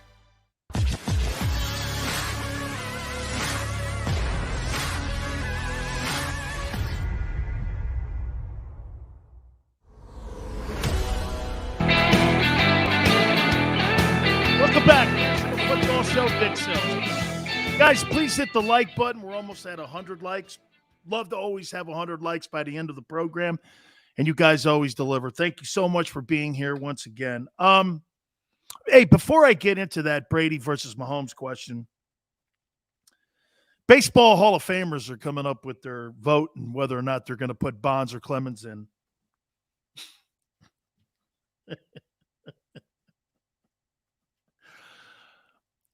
I fucking hate sports writers that have votes like this. They're all pathetic. You can't write the history of baseball without those two guys. You just can't. If you can't write the history of your sport without saying Bonds and Clemens, what's the point? You and me and everyone have castrated Bonds and Clemens in the court of public opinion. They've been found guilty. But what baseball likes to do, and sometimes the NFL, like when the AFL was naming their all-time team, and the NFL was putting the great names of all time in the AFL. They didn't put OJ in. How could you not write the history of the AFL without having OJ Simpson or Joe Namath in it? How could you not? OJ murders those people after his playing days. Okay, we all know the history. OJ was one of the top 3 running backs in the history of the sport. Okay, he was one of the greatest of all time, OJ. He was a great back. 275, what was it, 250, I think it was, a Monday Night Football against the Steel Curtain. Guy was insanity. Same with Bonds. You know, I covered Bonds when I worked in the Bay Area at KMBR. I don't think I ever showed up to a game where I didn't see Bonds hit a homer or go 2 for 3. I've never seen anything like it. He's the best baseball player I've ever witnessed personally, and I covered the Giants. I've never seen anything like it. I did the postgame show for the San Francisco Giants on KMBR, home of the Giants. And I used to get Dusty on, go into the locker room. And I was kind of friends, whatever that means, with Bonds. I thought Jeff Kent was a racist. But Bonds was insane. Clemens over 350 and wins. How do you not put those two guys in the Hall of Fame? Well, the sanctity of my vote. No, you're trying to accentuate your vote to give you somebody and your name somebody. You're using a player's resume for your own progress of your own career. Bonds, Clemens, and Rose are Hall of Famers. Get over it. I love watching these guys debate this, though. I'm not putting anybody in who was a PED user. No, but you'll put a Klansman in, right? Yes. Tris Speaker's a Klansman. And he's in the Baseball Hall of Fame. Ty Cobb killed the guy because he was black. Oh, yeah, but okay, hey, we can't. Oh. I love these sports writers. Like that Arkash guy up in Chicago. I'm not voting for Aaron Rodgers because he's a dick. Dude, shut up, man. You know what I'm saying? All right. I love that topic that somebody brought up. I want somebody to take credit for it. Repost who gave us the idea. If you had to pick right now, okay? By the way, hey, Backyard Birds, Bonds is the only player in baseball history with 500 home runs and 500 stolen bases. You'll never see that again in the history of baseball. Ever. Ever. Pork chops. Great. I love that topic. Okay? I love that topic. I love that take, Paul. Mahomes in his prime, Brady in his prime. Hell, I don't know when Brady's not in his prime. Got through for 5,000 yards this year, but let's just say prime. If you had to build your team around one of those two guys, who would you build it around?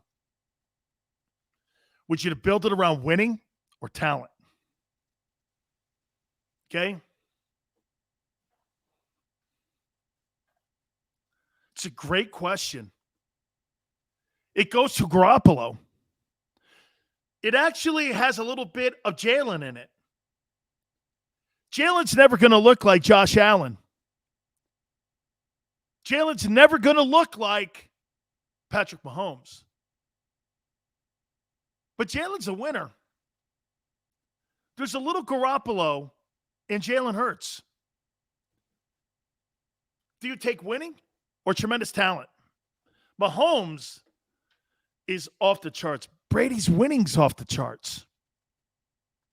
Big Chris says, I'm starting my team with Mahomes. Matt Hatter says, that's hard, but Brady's the GOAT. Sydney, spectacular take. I already know where you're going. There's a lot of talent in sports, but that alone won't get you the cigars. Paul, Hank Aaron, okay? Paul, Hank Aaron, 650 doubles, 700 home runs, over 3,400 hits. Yeah, I know. 2,000 runs and 2,000 RBIs. I get it. Most underrated player in the history of baseball is Henry Aaron. Hank Aaron's like one of my favorite athletes of all time. I get you. Aaron was unbelievable. And a 300 batting average. Hurts is a winner, 5-star, I agree. Who would I take? Mahomes or Brady? Whew.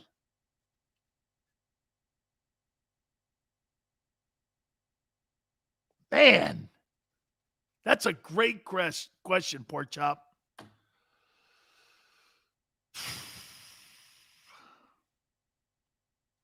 If you take Mahomes, you're betting he will win as much as Tom. Sydney says Brady all day. Brady. He has the Jordan gene. He takes everything personally and holds everyone accountable to the highest level. Drew, you must have watched his Hall of Fame induction speech. Okay? That's a great take, Drew. Oh, Maas. Spectacular. 660 home runs. 3,300 hits. Maybe the greatest fielding center fielder in the history of the sport. Maas, I think it was 10 years apart, 50 home run years. Fucking incredible player. Okay? Jeff goes, I got to go with the GOAT. I guess Big Sills isn't picking the Bengals this weekend. Hang in there, man. We'll get to those. You see the wheels spinning? Because Mahomes is so amazing. Rose, all-star in 5 different positions. Over 4,000 hits. Okay? I was at a game. He hit 3 home runs, believe it or not. And one of the best switch-hitting players of all time. Pork chops or chicken? Pork chops. Brady's a footballer. Ah, that's a great play, AJ. The Brady effect affects players' respect for him is unreal. Then again, Have you heard anybody talking shit on Mahomes in Kansas City? I really haven't. I think Mahomes picked that up from Brady. I think he realizes, hey, don't be a jackass to your teammates. Okay? Chris says Rose is my guy. Unbelievable player. Broke into the league at 63. 314, I believe. Career batting average. 41-25. Tremendous. Tremendous. Sydney says too early. Mahomes might be the next Brady, but we said that about A-Rod. Herman, Dan loved the show. Who's the best D lineman coming out of the draft? We'll do a little. I did a little bit of that drafting. Okay, I did a little bit of that. It's probably the kid Aiden Hutchinson. I would say that. But I think the kid that lined up Ajabo on the other side of him, I think he's a pretty good-looking teammate as well. I like him. Now, if you're looking for edge rusher or Jordan Davis from Georgia, I'd vote in. By the way, so all you know, I had to do studying all year in college football because I vote on all the All-American teams. And I vote on every single award, including the Heisman Trophy. Oh, AJ Clemente. Shit. 3,000 hits in his final at bat against John Matlack and the Mets. They're at Three Rivers. His 71 series where he hit over 400 against the Orioles. Second to none. The greatest. Can you imagine this too? The Pirates had Roberto Clemente for 17 years in right field, and then they had for another 17 years Dave Parker in right field. Unreal. Unbelievable. Best arms in baseball. Best arms in baseball. Linderbaum and Dean. Linderbaum is somebody that both Xander and I are saying that probably, especially if Kelsey's going to call it a career, that's somebody maybe that you want to take a look at, okay? Because it'd be great to have him, and maybe you could talk Kelsey into playing one more year. Matt Hatter said for years I said Brady is no Montana, but now it's the other way around. I played against Joe. I'm sorry, if Joe had today's rules, he'd have Brady's numbers. Let's be candid.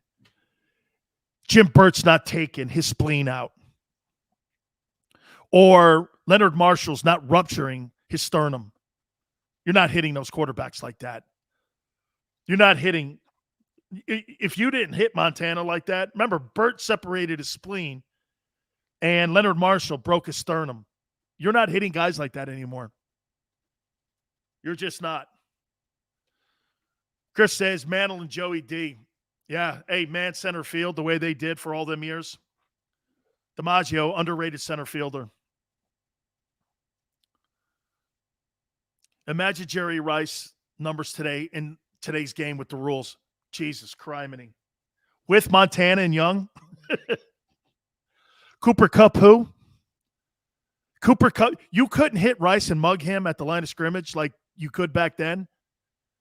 I mean, remember, you could smash these guys all down the line of scrimmage.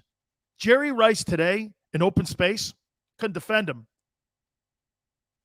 You're glad he would have a jersey on because if he was naked, you couldn't catch him. Okay? W2 says, Deshaun Watson to the Birds. Let's get back to that. Oh, Brandon, QB's got annihilated. You could pick him up and destroy him, and you never got called for late hits. Chris, Montana, I'm very prejudiced towards Montana. Hey, Paul, that's a great – I've been you know what? Lane Kiffin told me about him. Sam Williams? Yeah, no, listen. Lane's been telling me about him. Quick off the feet, great arm span. Supposedly, man, this guy here could – he's got a great hula hoop. He can get around the corner. Prime couldn't even cover. Nobody could cover Rice. Joe Money. Oh, God, Montana. Hey, guys, I'll give you a Montana story, okay? By the way, I've sacked Montana. I've posted the picture a few times on my Twitter page at Dan Sileo Show. So here's Joe coming to the line of scrimmage, okay?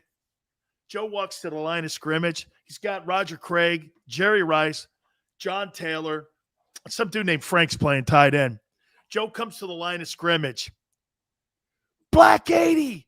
Black 80. Everyone goes, shit, he's audibling. Okay. And Black 80. Audible, Rice. It's all you heard. Black 80, Black 80. Set 73, set 73. Montana was saying all this. Just looking around. Drop back. Right down, oh my God, right down the chute. Montana was so fucking great, man. I have never, ever seen anything. I played against Elway and Marino, too. And Montana was so special. Bang. I sack him. He pats me on the side, and he's like, good job, 93. Good job, 93. I go, fuck you, man. And the guy goes, hey, man, we're Italians. I go, all right. And sack Doug Peterson, yes. Oh, God. God, he was so good, man. I played against Steve Young in high school and sacked him in high school. Yeah, it's true. He went to Greenwich High, and I went to Stanford Catholic. Oh, Sydney. Those 49er teams were so amazingly great. Drew says, hey, Sills, our fan base is so vocal about our first-round misses, but doesn't want any part of a couple of first-round picks to get a proven elite quarterback. Drew, if we're talking about going after Deshaun Watson, and we're talking about putting up guys that draft choices that are unproven, I'll put them unproven draft choices up any day, any night for a guy like Deshaun Watson, and I wouldn't think a second about it.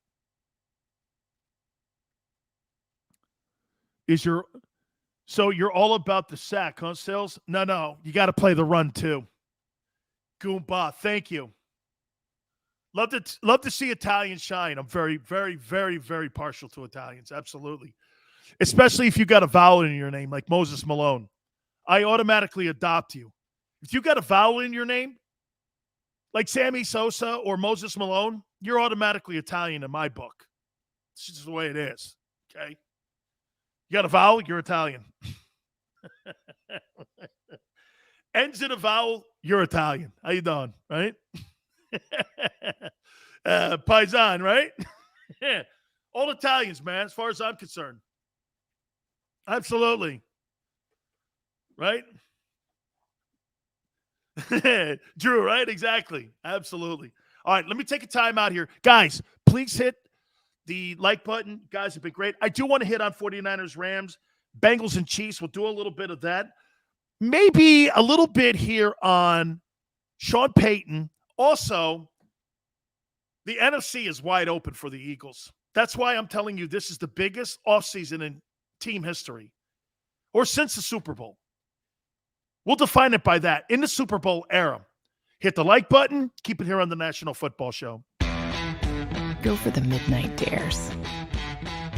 Go for the memories. Go for the view that goes on forever. Go for the bubbles in your bathtub and in your drink. Go to bed whenever you want. Or don't. Go for him. Go for her. Go for the win. Go to Ocean Casino Resort. Book your trip at theoceanac.com. At Stateside Vodka, every new customer gets the world's best rocks glass. Free. What's that? A rocks glass? You're telling me that bottle is cut in half? You could say that. Holy shit. And you're telling me I can get one of these glasses for free? That's right. One free rocks glass per customer with each first-time purchase of Stateside Vodka. So good, it just disappears.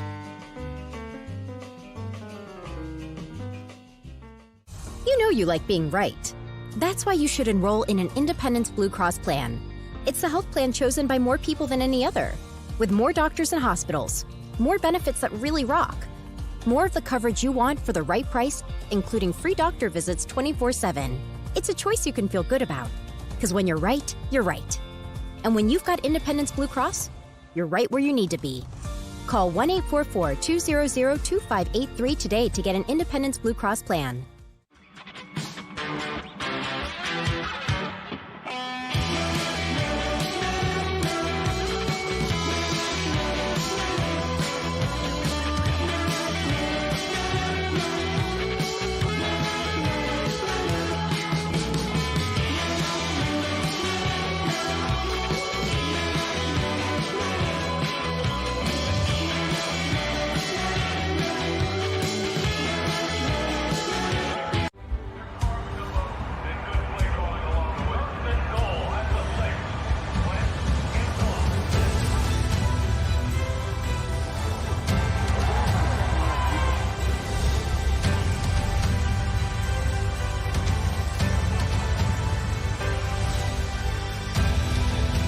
field of life, First Trust Bank is there for you.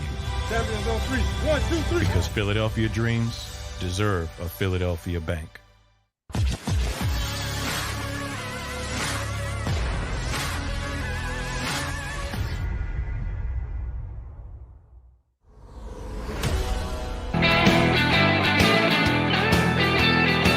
Welcome back. National Football Show. Your boy Dan Sileo. Please hit the like button. We appreciate everybody coming aboard here. So Sean Payton today called it a career in New Orleans. He'll be back to coaching, I'm assuming. I love how everybody is automatically saying he's going to Dallas. And? Did Sean Payton over or underachieve in New Orleans? What do you think? Over or underachieve? I think he underachieved with Drew Brees. One Super Bowl? Ben Roethlisberger's got more Super Bowls than Drew Brees. Ben Roethlisberger's never had a losing record. Since 2004, when he was drafted, Roethlisberger never had a losing season. Think about that. From 04, that 04 draft with Eli and Phillip. From 04 to 2021, Roethlisberger never had a losing year. Ever in his career, and he got 2 Super Bowls. In the Brady era. In the Manning era. Both. Okay, you could say whatever you want about Fat Ben. But Uncle Ben won 2 Super Bowls and never lost really in a losing season with Mike Tomlin and with Bill Cowher. And so, like I said, if we're going to take a shit on Aaron Rodgers not performing in the postseason with a 12-11 record, and Mike McCarthy as his coach, how can we sit here and go like this? Well, Sean Payton gets the benefit. Why? Because you like him more? That's right, AJ. Big Ben's got 2 Super Bowl rings. Breeze won. Yeah, think about that for a minute. And if Peyton Manning wasn't drugged to that second one, he'd have only won 2. Hey, Porchop says Brees should have at least 3. How many do you think Peyton Manning should have? At least 4, no? Couldn't beat Brady. Ben did. Paul says statistically, Rodgers and Brees underachieved. Absolutely. How great can you be in the postseason, or regular season, and then shit the bed in the postseason?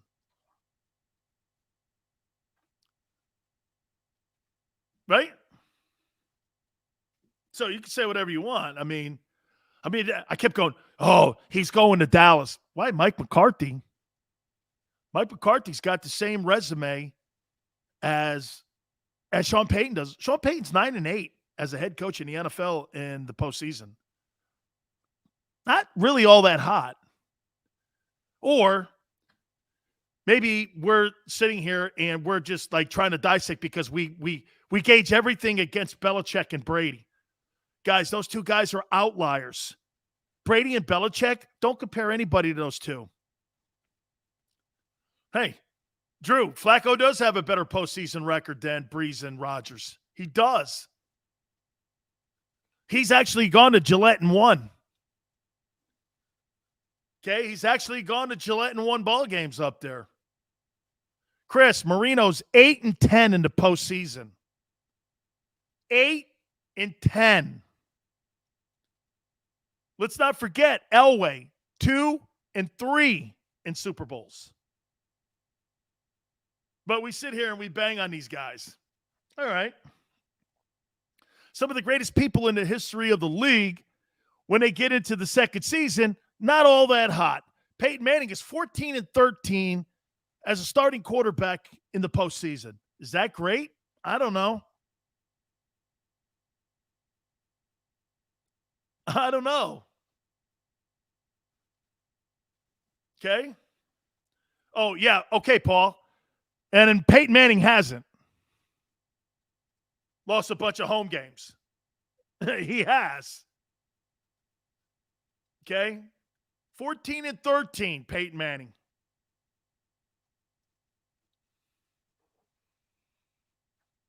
The NFC was brutal in those days. Brian Flores should have never gotten fired. Robert, absolutely. Then again, Robert, I said this before. Probably the best thing ever happened to him is getting fired from Stephen Ross. Okay? Best thing ever happened. Shaky in the knees owner makes knee-jerk reaction moves. That's why the Dolphins suck. The Dolphins will suck because the Dolphins are not well run. They're just not well run because the owner, he's an art gallery guy, okay?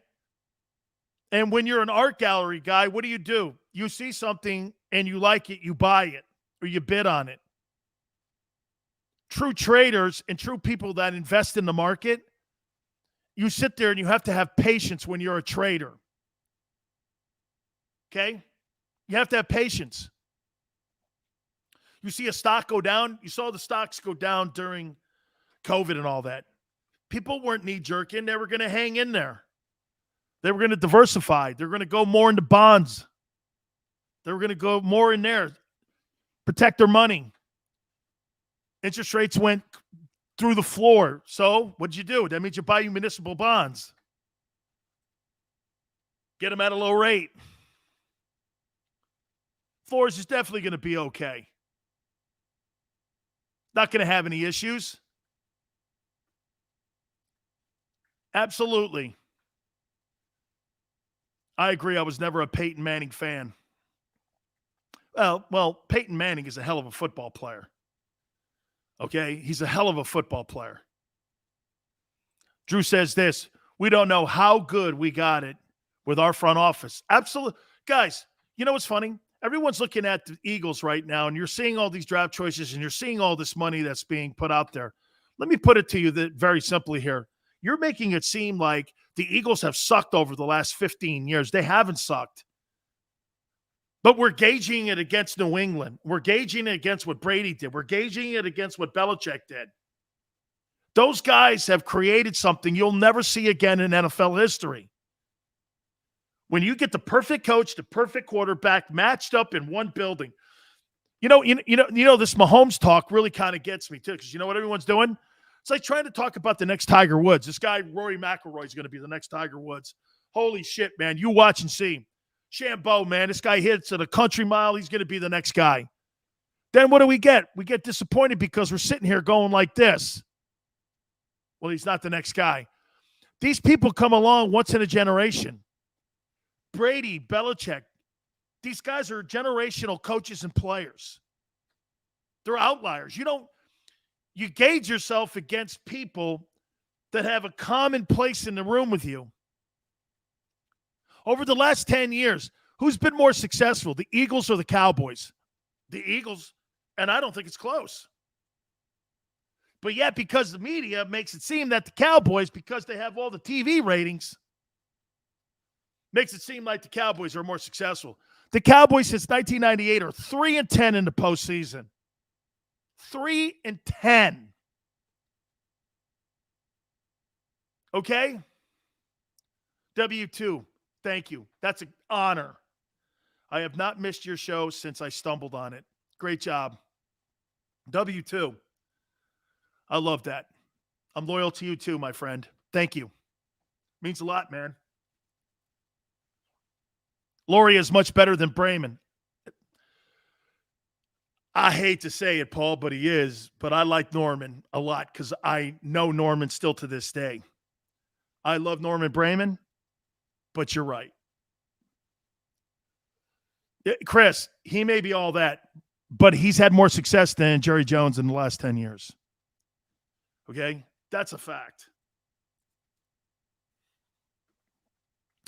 Can we get the Sileo Finance Hour? A man is speaking investment facts. Cookies. I worked on Wall Street. Matt Hatter, this is the greatest show on YouTube. Thank you, Matt Hatter. Okay? Gratuitous likes on the Big Sell, so gets you a long way. Thank you. Matt, hey, I think I told you this. I worked on Wall Street at Bear Stearns.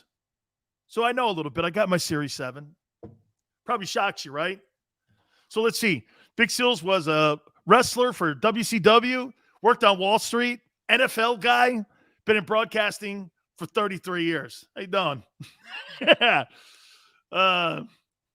Where do you got my W-2 right now, right? I hear you, brother. Hey, let me just say this. Municipal bonds. Until the Republicans get back into power in the Senate and House, I'd go municipal bonds. Big sills. Merrill Lynch. Yeah, you want to hear my pitch? Hey, Chris, here's my pitch. Oh, my God, it was really dope, man. Hey, because Merrill Lynch always tried hiring me. And so I would say this to the guys. I'd go like this. Hey, this is Dan Sileo. Hi from Bear Stearns. Sir, how you doing? I really appreciate the time here. And listen, there is no question right now. I have a stock for you that is going to maybe give you generational wealth. He goes, kid, I hear this stuff all the time. I'm like, sir, Merrill Lynch will flip you in and out of stocks all year long. In 68 years at Bear Stearns, we've never had a losing quarter. Last stock that we chose was Intel Z. Had 14-fold on its money. It's like walking down the street and you're looking, you see a beautiful woman. You don't call your wife on the phone and go, sir, honey, I just saw a beautiful woman. What you do is you jump on it right there. The kid starts laughing. The guy starts laughing. And he goes like this. He goes like, all right, what do you got? Trojan rubber, sir. And the guy goes, Trojan rubber? I go, yes, it's trading at $2.47 right now. But the CDC is going to come out with the AIDS epidemic being a world epidemic. That stock's going to go to 18-fold. We know this. 18 times the money. And it did the next day. And the guy calls me back. He goes, get me in it. I'm like, well, sir, it's okay. We can get you in right now, but it's probably going to go to 7 or 8-fold on your money. But that's cool. Should have listened to you. Here's your social security number. Thank you very much for your time. The bone crusher. Yeah, no, I wrestled with, hey, dude, I would have hung up. Oh, man. No, these whales, man. You know what they like? These whales like the story. Hey, Steve goes, I wish this show was damn longer. Huh, interesting. This show sucks, Big Dan.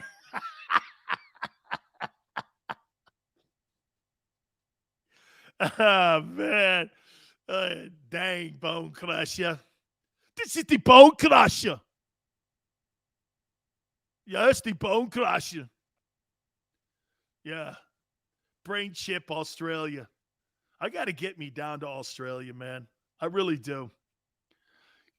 Anyway, I agree. The greatest show on YouTube. William, you guys are all awesome. Guys, you don't know, man. I fought this shit. Last year I had opportunities to do some stuff too. I kept going, no, I'm not doing this. I'm not doing this. And then JAKIB threw me they threw me a hook. Big Joe was like, I don't know. Xander's like, no, Dad, this guy's, I got it. We're good. Give it time. And sure enough, man. Hey, nothing's a for sure thing. I don't care what your name is, right? Nothing's for sure.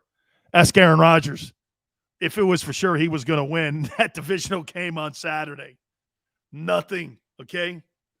Nothing's for sure. Hey, by the way, guys, I got to say this, man. Our dear friend Seth Joyner has invited me on his show tonight at 7:30.